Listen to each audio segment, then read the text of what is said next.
اب دیکھیں جی اللہ تعالیٰ نے جس پیشن سے توحید کو بیان کیا ہے نا یہاں پہ، اور وہ چیزیں جو کامن آبزرویشن میں آتی ہیں اس زمانے کے انسان کے لیے بھی اور آج کے انسان کے لیے بھی، وہ بیان کیے ہیں۔ جو میں نے آپ کو سٹارٹ میں کہا تھا سورہ یونس جو ہے آپ سمجھ لیں سورہ توحید ہے، اس کا ڈومیننٹ فیکٹر توحید ہے۔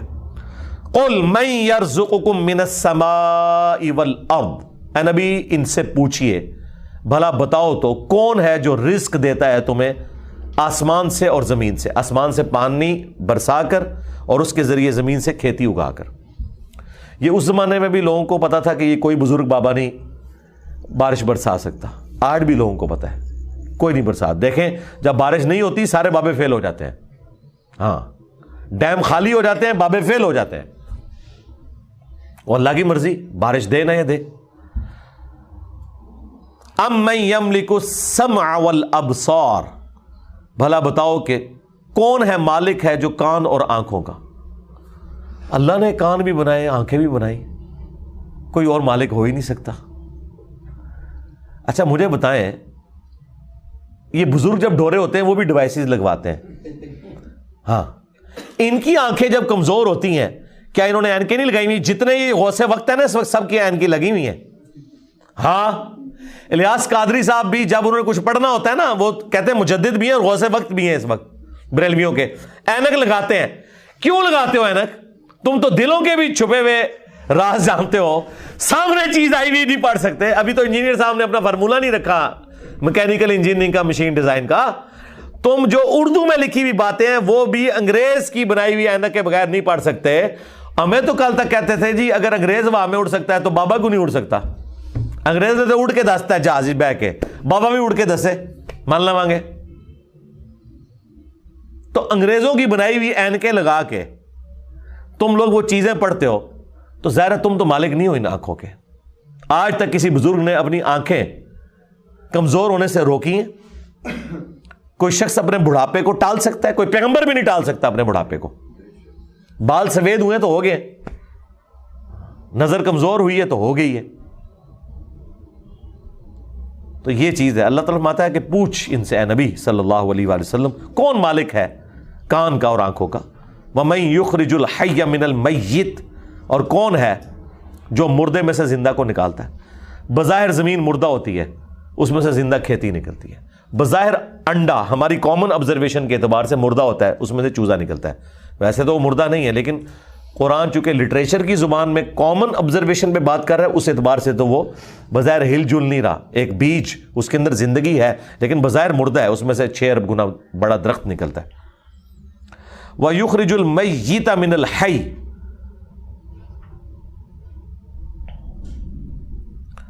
اور مردہ کو نکالتا ہے زندہ سے، زندہ میں سے مردہ بھی نکلتے ہیں، یعنی مرغی انڈا دیتی ہے، بظاہر یہ بات ہو رہی ہے، میں سائنٹیفک لینگویج میں بات نہیں کر رہا، لٹریچر کی زبان میں بات کر رہا ہوں، زندہ درخت میں سے، اور وہ بھی زندگی اب سائنس ہمیں بتا رہی ہے۔ قرآن تو پہلے ہی کہہ رہا تھا کہ درخت زندہ ہے، کھیتیاں زندہ ہیں، لیکن اب ہمیں سائنس بتا رہی ہے ان کی فیلنگز ہیں، باقاعدہ یہ خوش بھی ہوتی ہیں ناراض بھی ہوتی ہیں، پھول مرجھا بھی جاتے ہیں، ان کے اوپر بھی کیفیات طاری ہوتی ہیں۔ تو آپ دیکھیں اسی میں سے وہ بیج نکلتا ہے، وہ بیج آپ بوتے ہیں ایک اور درخت نکل آتا ہے، ایک اور کھیتی نکل آتی ہے۔ وَمَن يُدَبِّرُ الْأَمْرَ، اور کون ہے جو سارے کاموں کی تدبیر فرماتا ہے؟ ظاہر ہے جی بزرگوں کو تو پتہ ہی نہیں، اور جن بزرگوں کو سورج کے سائز کا ہی نہیں پتا وہ سورج کو کیسے کنٹرول کر سکتے ہیں، اور سورجوں کی تعداد بھی نہیں پتا، ان بیچاروں نے یہی سورج دیکھا ہوا ہے۔ یہ تو سائنس بتا رہی ہے نا صرف ملکی وے گلیکسی میں جو ہے وہ 300 ارب سورج ہے ایک گلیکسی کے اندر، اور اس طرح کی 250 ارب گلیکسیز اور ہیں، بزرگوں تو پتہ ہی نہیں تھا۔ آپ لاکھ کہتے رہیں گے وہ شاہ شمس تبریز نے بوٹی پون لی سی، دادا کرو کہانیاں ان کی سنیں۔ فَسَيَقُولُونَ اللَّهُ، تو یہ انقریب کہیں گے اللہ ہی کرتا ہے۔ یہ دیکھو مشرکین عرب بھی بتوں کو ساتھ شریک ٹھہراتے ہوئے بھی کہتے تھے نہیں اے کام نہیں بت کر سکتے، اے وڈا ہی اللہ کرتا ہے، اور یہاں کہہ رہے ہیں بزرگوں کی ڈیوٹیاں لگی ہوئی ہیں، اندازہ کریں۔ فَقُلْ أَفَلَا تَتَّقُونَ، تو اے نبی ان سے فرماؤ کہ کیا تم ڈرتے نہیں ہو اس شرک کے کام سے؟ اندازہ کریں مشرکین عرب اللہ کو مانتے تھے لیکن اس کے ساتھ شریک ٹھہراتے تھے. ہمیں بتایا گیا ہے کہ جی یہ قرآن کافروں کے بارے میں نازل ہوا ہے جو اللہ کو نہیں مانتے تھے، تاکہ آپ کا خیال ہی اس طرف نہ جائے کہ آپ کے بابوں کے بارے میں بھی ان کے ماننے والوں نے وہ عقیدے رکھے ہوئے ہیں جو مشرکین عرب نے اپنے ان بتوں کے ساتھ رکھے تھے، سوائے ایک فرق ہے کہ وہ انہیں چھوٹا آلہہ کہتے تھے. یہ آلہہ نہیں کہتے، اللہ کے بندے کہتے ہیں. ادروائز باقی ساری چیزیں وہی ہیں. اللہ کے نیک بندوں کے نام کے اوپر، فرشتوں کے ناموں کے اوپر انہوں نے بت کھڑے کیے ہوئے تھے.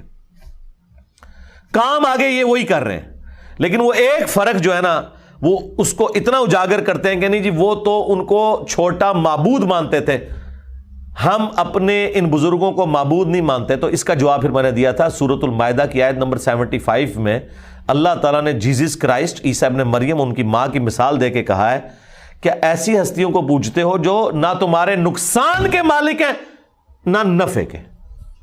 اگر عیسیٰ اور ان کی ماں کسی کے نفع نقصان کے مالک نہیں ہیں، اب تو بات پیچھے رہ گئی کہ کرسچن جو ہے وہ معبود سمجھ کے کرتے ہیں اور ہم بزرگوں کو معبود نہیں مانتے. یہ تو بات پیچھے رہ گئی. اللہ نے کہا عیسیٰ ان کی ماں تمہارے نفع نقصان کے مالک ہی نہیں ہے. اگلی گل مک گئی، وہ تو پیچھے رہ گئی، وہ پرانی گلاں ہو گیا، پرانے بابے پرانے بہانے تواڈے نسنے دے. اگلی گل پڑھو، عیسیٰ اور ان کی ماں تمہارے نفع نقصان کے مالک نہیں ہیں. اس پہ میں نے کہا تھا کہ اگر عیسیٰ ابن مریم تمہارے نفع نقصان کے مالک نہیں تو تواڈے بابے تو شاہی کوئی نہیں، عیسیٰ کے جیسا ہے ہی کوئی نہیں، عبد القادر جیلانی تو شاہی کوئی نہیں، ہاں مریم کے جیسا ہے ہی کوئی نہیں، رابعہ بصریہ تے شاہی کوئی نہیں. تو وہ آگے نہیں پڑھتے، کہتے پیچھے پڑھو، وہ عبادت کرتے سن. سرکار مان لیا، اگے پڑھو کہ عبادت کرتے تھے یا نہیں کرتے تھے. اللہ نے کہا نفع نقصان کے مالک نہیں ہے، وہ اللہ ہی ہے. اس کا مطلب یہ ہے کہ جس کو تم نفع نقصان کا مالک سمجھتے ہو گویا تم اسے خدا مانے ہوئے ہو، بھلے تم کہتے رہو کہ ہم اللہ کا بندہ مان رہے ہیں. اللہ نہیں مانتا اس بات کو. اس کے ثبوت میں سورۃ النمل کی آیت نمبر 62 ہے. امن یجیب المضطر اذا دعا ویکشف السوء ویجعلکم خلفاء الارض االہ مع اللہ. بھلا بتاؤ تو کون ہے جو مصیبت اور پریشانی میں گھرے ہوئے شخص کی فریاد کو سنتا ہے اور اس سے اس کی تکلیف کو دور کر دیتا ہے اور تمہیں زمین پر اگلوں کا خلیفہ کرتا ہے. االہ مع اللہ، کیا اللہ کے ساتھ کوئی اور معبود بھی ہے جس کی یہ کوالٹی ہو؟ قلیلا ما تذکرون، بہت ہی کم نصیحت حاصل کرتے ہو. اس آیت میں سورۃ النمل کی آیت نمبر 62 پارہ نمبر 20 کے پہلے صفحے پہ اللہ تعالیٰ نے واضح کہہ دیا کہ جس کے بارے میں تمہارا یہ عقیدہ نا کہ تمہیں مصیبت اور پریشانی میں تمہاری تکلیف دور کر سکتا ہے، دعا میں تم اسے پکارو، گویا تم نے اسے خدا مان لیا. وہ اگلے دن وہ پاپا جانی کہہ رہے تھے جی ڈسپرین کی گولی اگر مشکل کشا ہے تو شیخ عبد القادر جیلانی نہیں. سرکار ڈسپرین کی گولی جب ہم کھاتے ہیں تو سر درد دور ہوتا ہے. عبد القادر جیلانی نو چٹ کے بھی ویکھ لو تہاڈا سر درد نہیں دور ہونا. ہاں ذہن میں رکھیے گا. اگر کوئی نہیں مانتا میں تھوڑی اور ورسٹ مثال دیتا ہوں. انہی کا جب پیشاب بند ہوا تھا تو آغا خان میں ان کا آپریشن ہوا تھا تو عبد القادر جیلانی کے مزار پہ اٹھا کے لے جاتے نا. ہاں وہ ڈاکٹروں نے ہی آپ کی ہیلپ کرنی ہے جب پیشاب بند ہوتا ہے. ایون عبد القادر جیلانی کا بھی پیشاب بند ہونا وہ بھی ڈاکٹر ہی علاج کرے گا، خود کوئی اپنا علاج نہیں کر سکتا. سیدھی سی بات ہے. تو مثالیں ہی دیتے ہیں ظاہری اسباب، ادویات، یہ اللہ تعالیٰ نے ان کے ساتھ چیزیں جوڑی ہوئی ہیں. تو میں نے ان کو اگلی مثال دی ہے کہ ویل مچھلی 1.5 گھنٹے تک اپنا سانس روک سکتی ہے. لے آؤ سارے بابے 1.5 گھنٹے ایسے سمندر ہی سٹیں گے انہوں نے. ظاہر ہے یہ کہتے ہیں نا کہ بزرگان دین جو ہیں وہ مطلب یہ انگریزوں سے بھی بہتر ہے تو جانوروں سے بھی بہتر ہوں گے، یا منو کہ تواڈے سارے بابے ویل مچھلی تو بدتر نے. اڑنے کا نہیں کہہ رہے، اڑتے نہیں سکتے ہو، چلو ایسا روکاں گے نا جان تے چھوٹے نا. 1.5 گھنٹے ایسے سمندر ہی سٹیں گے ایڈا وڈا وٹا بن کے تاکہ باہر بھی نہ نکل سکن. 1.5 گھنٹے بعد کر لیں گے، چلو 5 منٹ پہلے میں کر لاں گا انشاءاللہ احتیاطاً. جسے زور احتیاطی پڑھ دینے نا ہے، میں بھی احتیاطاً 5 منٹ پہلے ایک بار کٹ لواں گا، لیکن کوئی روک کے دسے منو کچھ بھی نہیں ہو سکتا میرے بھائی. یہ سب کے سب جھوٹ ہے جو انہوں نے مشہور کیا. اللہ تعالیٰ فرما رہا ہے نبی ان سے فرماؤ تم پھر بھی ڈرتے نہیں ہو اپنے اس شرکی عقیدے سے. فَذَلِكُمُ اللَّهُ رَبُّكُمُ الْحَقِّ، تو یہ ہے اللہ تمہارا حقیقی رب جو الحق ہے تمہارا پالنے والا، فماذا بعد الحق الا الضلال، تو بتاؤ حق کے بعد گمراہی کے سوا کیا بچتا ہے؟ یعنی یہ دو ہی آپشن ہو سکتے ہیں، اگر اللہ حق ہے باقی سب باطل ہے، پھر اللہ کے مقابلے پر اگر آ جائیں، اس میں ان ہستیوں کا قصور نہیں، یہ ذہن میں رکھیے گا۔ لیکن مثال کے لیے پھر اللہ نے کہا ہے اگر اللہ ارادہ کرے کہ عیسیٰ، اس کی ماں اور سب لوگوں کو ہلاک کر دے، اللہ کو کوئی پوچھ نہیں سکتا۔ سورۃ المائدہ آیت نمبر 17۔ اب کوئی اللہ کو یہ سمجھائے گا کہ یا اللہ عیسیٰ کا رگڑا کیوں نکالا نعوذ باللہ ان کی نظر میں؟ نہیں بھئی، جب توحید اسٹیبلش کرنی ہے تو وہ ہمارے استاد مولانا ساکھ صاحب کہتے تھے اور جدو توحید بیان کریں گے تو نبیوں کی گستاخی آپ ہی ہو جائے گی۔ یہ ہو نہیں سکتا کہ ایسی توحید بیان کریے اور گستاخی نہ ہوئے، کیونکہ گستاخی آپ کہہ رہے ہیں، وہ گستاخی ہے نہیں ہے، نبی نہیں سے گستاخی مانیں گے۔ اللہ تعالیٰ نے سورہ نساء میں فرمایا ہے عیسیٰ ابن مریم کبھی یہ اور محسوس نہیں کریں گے اور نہ کوئی مقرب فرشتہ کہ اسے اللہ کا بندہ کہا جائے۔ اور پھر اللہ نے کنکلوڈ کیا ہے کہ اگر کوئی فرشتہ یا کوئی پیغمبر اس چیز سے شرمندگی محسوس کرے کہ وہ بندہ ہے ہمارا، ہم قیامت کے دن بلا لیں گے، پھینکیں گے جہنم کے اندر سمجھانے کے لیے۔ اللہ تعالیٰ تو بالکل نہ اس کا کوئی پیغمبر رشتہ دار ہے نہ کوئی فرشتہ رشتہ دار ہے، سب کے سب اس کے بندے ہیں۔ ہاں، اللہ اکبر۔ فَأَنَّا تُصْرَفُونَ، تو پھر کہاں رخ موڑ کے پھرے جا رہے ہو؟ كَذَلِكَ حَقَّتْ كَلِمَةُ رَبِّكَ عَلَى الَّذِينَ فَسَقُوا أَنَّهُمْ لَا يُؤْمِنُونَ، بالکل اس طریقے سے ثابت ہو چکی ہے تمہارے رب کی بات ان لوگوں کے اوپر جو سرکشی کے اوپر اترے ہوئے ہیں کہ وہ کبھی بھی ایمان نہیں لے کر آئیں گے۔ یعنی اللہ نے ان پہ مہر لگائی ہے بسبب اس کے کہ حق سامنے آنے کے باوجود انہوں نے حق ماننے سے انکار کیا۔ میرے دوستوں نے یہ ویڈیو مکمل دیکھ لی، تو کیسی لگی آپ کو ویڈیو؟